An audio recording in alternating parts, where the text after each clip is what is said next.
আজকে ময়দা দিয়ে এক দুর্দান্ত স্বাদের রেসিপি তৈরি করে দেখাবো। একবার তৈরি করে খেলে বারবার খেতে মন চাইবে।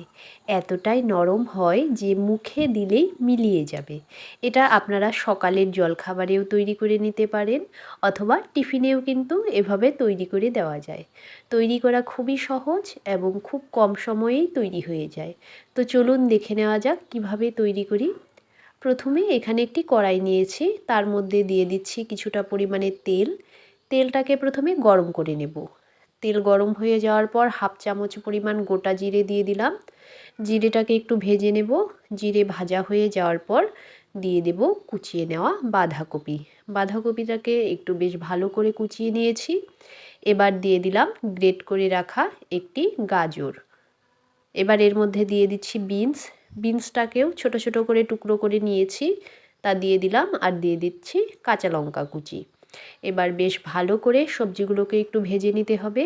দিয়ে দিচ্ছি স্বাদ অনুসারে লবণ, সামান্য পরিমাণে হলুদ গুঁড়ো আর হাফ চামচ পরিমাণে জিরের গুঁড়ো, এবং মশলাগুলোকে দিয়েও বেশ ভালো করে সবজির সঙ্গে ভেজে নিতে হবে। সবজিগুলো ভাজা হয়ে গেছে। এবার এর মধ্যে দিয়ে দেব ধনেপাতা কুচি, আর দিয়ে দিচ্ছি 1 চামচ পরিমাণ টমেটো কেচাপ। এবার এগুলোকেও বেশ ভালো করে সবজির সঙ্গে মিশিয়ে দেব। সবজিটাকে নামিয়ে রাখবো। এবার একটি বাটির মধ্যে একটি কাপ মেপে 1 কাপ পরিমাণ ময়দা দিয়ে দিলাম। দিয়ে দিচ্ছি সামান্য পরিমাণে লবণ আর ময়দা ভালো করে মিশিয়ে দিলাম। এবার জল দিয়ে বেশ ভালো করে একটি ব্যাটার তৈরি করে নিতে হবে।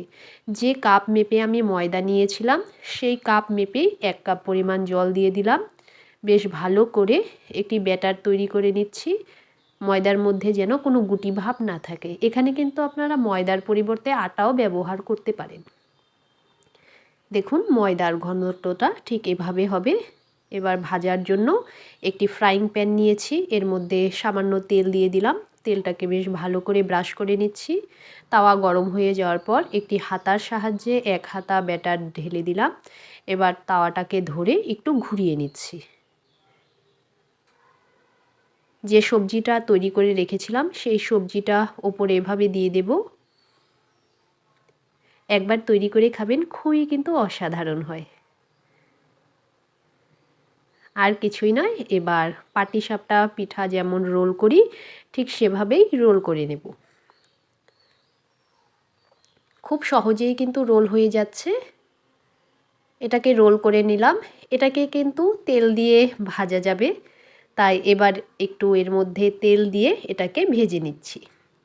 এমনিতেও তৈরি করা যায়, তেল দিয়েও ভেজে নেওয়া যায়, আপনাদের পছন্দ মতো তৈরি করে নেবেন।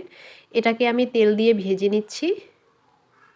বাকিগুলোকে এমনিতেই তৈরি করে নেব, একটু উল্টে পাল্টে তেল দিয়ে ভেজে নেব। এটা ভাজা হয়ে গেছে, এবার এটাকে নামিয়ে নেব। তাওয়ার মধ্যে আগে থেকেই তেল ছিল, তাই আর তেল দেওয়ার প্রয়োজন নেই। এবার আরও একটি তৈরি করে নেব। হাতার সাহায্যে 1 হাতা ব্যাটার আবারও ঢেলে দিয়ে একটু তাওয়াটাকে ধরে নাড়িয়ে নিলাম। এর ওপরে একইভাবে সবজি দিয়ে দেব। এখানে কিন্তু আপনারা আপনাদের পছন্দ মতো আরও সবজি অ্যাড করতে পারেন। একদম ইজি। এবার ফোল্ড করে নিচ্ছি।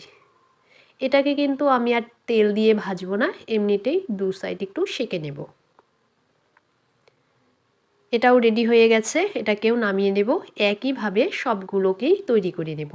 খেতে কিন্তু খুবই অসাধারণ হয়, অবশ্যই একবার ট্রাই করুন। আর যদি রেসিপিটি ভালো লেগে থাকে তবে একটি লাইক করে দেবেন, কমেন্ট করে জানাবেন কেমন হয়, কতটা নরম হয়েছে একবার দেখুন। খুবই কিন্তু নরম হয়েছে, একদম সাদা ধবধবে পাটিসাপটা পিঠা, ভেতরে শুধু পুরটা আলাদা। একটা ছিঁড়ে দেখিয়ে দিচ্ছি, খুবই লোভনীয়, দেখলেই খেতে মন চাইবে। তবে আজকে আমি রেসিপিটিকে এখানেই শেষ করব। ভালো থাকবেন, সুস্থ থাকবেন। ধন্যবাদ।